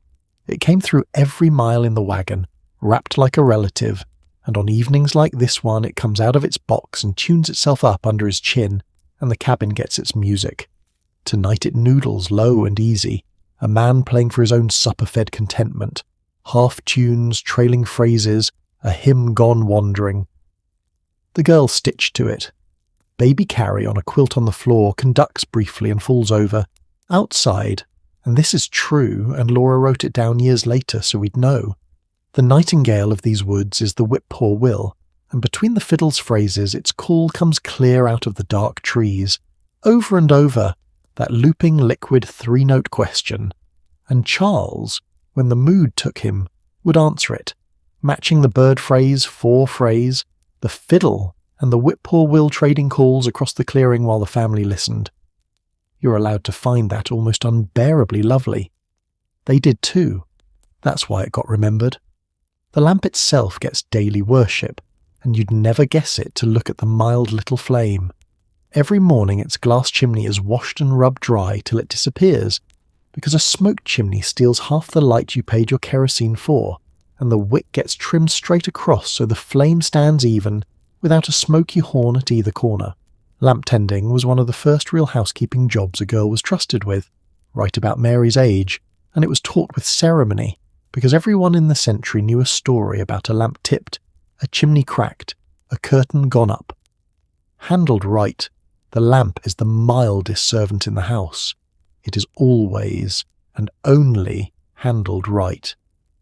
Laura remembered the fiddle's repertoire the way other people remember the family silver, and one piece of it belongs to an evening like this. Pa would play Pop Goes the Weasel, working the tune around and around, the girls holding their breath in wait, and then snap the pop off the strings so sharp and sudden that they jumped and shrieked every single time, no matter how braced they were, no matter how many 100 evenings they'd heard it coming. She was still telling about it 60 years later. That's the size a small joke can grow to, planted in a child at the right hour of the evening and watered for a lifetime. Sundays the fiddle keeps different company, hymns only, played slow and sweet while the family sits with the day's stillness. That was the rule of the house, and the rule of the age. Which means tonight's low-wandering waltzes and half-remembered reels are, properly speaking, weekday music, working music, and the fiddle seems to know its shift. Music has chores in this house too. Tonight its chore is to make 3 tired females sew slower and slower, until the sewing stops.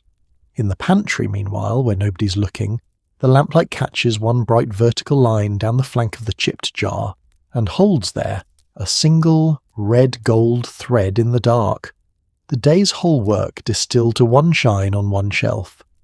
60 years from now, a grey-haired woman in Missouri will write about kitchens like this one until half the world can smell them, and the books will keep, the way the jam keeps, sealed bright, opened one winter evening at a time by children who were never there. But that's a long way off, and none of them know it. And it isn't tonight's business. Tonight's business is a stocking heel, a 9-patch square, a low tune, and a bird out in the dark being answered. There's a settling that happens first worth catching. The rocker finds its one creaking floorboard and makes a metronome of it. Needles tick softly in the wool when they touch. The fire works through a knot with a string of small pops, and the room's whole sound falls into a rhythm nobody planned, the way it does when every noise in it is made by hand. Then the fiddle box opens, and there's the small ceremony of the tuning, the plucked fifths, the pegs coaxed, one long note drawn out to test the dark, and the smell of rosin dust crossing the room to mix with the kerosene and the ghost of raspberry. 60 years of living end up keeping 3 or 4 smells like that one on permanent file. This room, this exact hour of it, is one of Laura's. The fiddle finds one real song at last and plays it through, soft, the one Caroline asks for by name every time, and her needle slows while she listens and stops and rests in the wool. It ends the way soft songs end, more silence than finish, and nobody argues with the quiet. Bedtime in the big woods runs on the fire schedule. The lamp is for working. When the mending folds up and the fiddle goes back in its box, the lamp gets blown out first, thrift to the last, and the room falls back to firelight. Low now, orange, patient, the coals doing all the talking. The girls go up the ladder in their nightgowns, prayers said at Caroline's knee. Now I lay me. Small voices stumbling together at the same worn places. Up in the attic the straw tick rustles like a whole field of September corn, while two girls find their hollows in it, and it says something about a day of burying and jam foam that not even that racket keeps them awake. Mary's breathing goes long, and even inside a minute, and Laura holds out maybe 3 minutes more, listening to the murmur of her parents' voices coming up through the floorboards, which is the oldest lullaby there is, and then she's gone too. Below, the night settles into its last small offices. Carrie, long asleep, gets looked at anyway. Mothers check sleeping babies on no evidence whatsoever, and always have. Charles winds nothing, locks nothing, there's nothing to wind and only a latch string to pull in. But he stands a moment at the door listening to the dark the way a man does when the woods are full of neighbours who walk on 4 feet, and finds it ordinary, and pulls the string in. Caroline banks the fire. Watch her do it one more time, because the day began here and it ends here. The coals rake together into their heap, the ashes drawn up over them like a blanket to the chin, tomorrow morning's fire tucked away alive inside tonight's. The room goes dimmer by half. What light is left picks out only edges, a chair back, the kettle's hung curve, the pale square of the pantry door, behind which, on the middle shelf, 6 jars that were empty this morning now stand full, sealed, and faintly warm, holding July against the wall of the coming winter. Over the door, where it has hung all day and hangs all year, the gun rests in its pegs, cleaned, loaded, and never once thought about since morning, which is exactly the arrangement everyone prefers. Laura remembered it there always, above the door, as fixed a part of the house as the hearthstone, and remembered too the nights when wolves sang somewhere off in the dark of the big woods, and the sound came into the cabin like weather, and Pa would say they couldn't get in, and that would be true, and everyone would go back to sleep inside the fact of it. No wolves tonight. Tonight the woods are all soft machinery, crickets and katydids running their million small looms, an owl at intervals, the whip-poor-will finally clocking out. The trundle bed rolls out from under the big bed for Carrie with its low wooden rumble, the day's last piece of furniture doing its one nightly trick.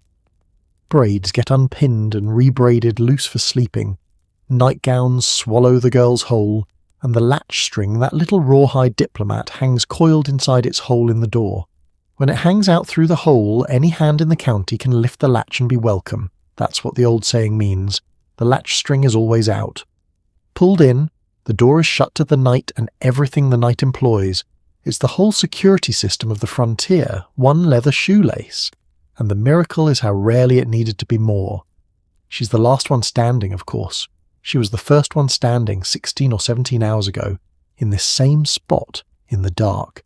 And the day that stretched between that hour and this one held a fire built, a cow milked twice, 3 meals cooked, 4 pails of wild fruit picked over and boiled and sealed, a cellar shelf begun, a garden tended, a baby minded, 2 girls threaded through all of it, and 1 bear joke absorbed without casualties.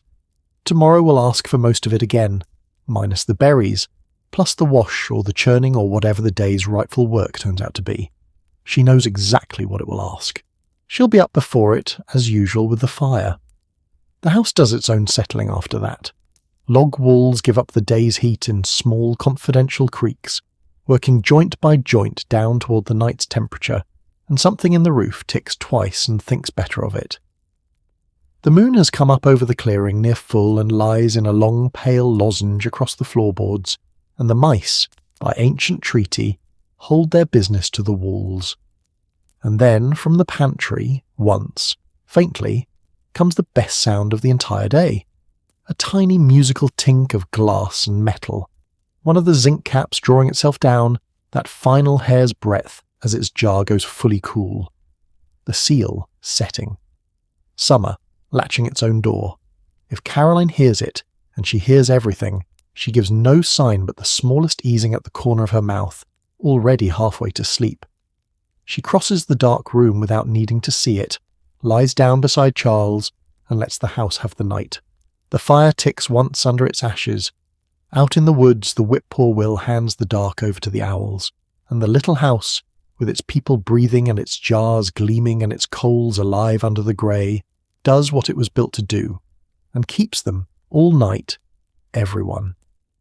You woke in the dark before the birds, to a woman raking yesterday's coals back to life. You heard the milk ring tin in the pail while the woods turned from grey to green. You walked the path to the clearing where the raspberries hung, and you smelled that patch before you saw it. Warm and winey in the morning sun, you watched small hands and big ones fill 4 pails, 1 in the pail, 1 for the picker. You saw the fruit poured across scrubbed wood in a long red drift, and the 6 glass jars come down off their shelf to be washed and scalded and made ready. You stood in the sugar hour, watching level cupfuls counted out like coins. You breathed the Kettle Hour, that dark red boil, the pink foam handed down to 2 waiting spoons. You sat at the noon table with the hayfield's whole appetite, and rested through the quiet hour while a story about a lake and a schoolroom got told into the polishing cloth. You watched the jars fill, the zinc caps turn, the brandied papers tied down drum tight, and you carried summer down the cellar stairs 2 jars at a time, and stood it on a shelf against February. You tasted the new jam on fresh butter, and heard a fiddle answer a whip-poor Will out of the dark trees, and you saw the fire banked, the latch string pulled in, and the last light find 1 red-gold line down the side of a jar that was empty this morning. They were only people, tired at night, proud of small things, sure the winter could be met if the summer was spent right, the way we're all quietly sure of something. She never knew anyone would speak of her preserving days. She just kept them, 1 at a time, till the shelf was full, and now you're back in your own bed, in your own quiet where a summer keeps itself, where the cold has never once gotten in, and nothing at all is asked of you before morning. Let yourself feel how lucky that quiet really is. Somewhere in your kitchen there's probably a jar with fruit in it, sealed tight, patient, descended in a straight line from the ones on that cellar shelf. It'll keep.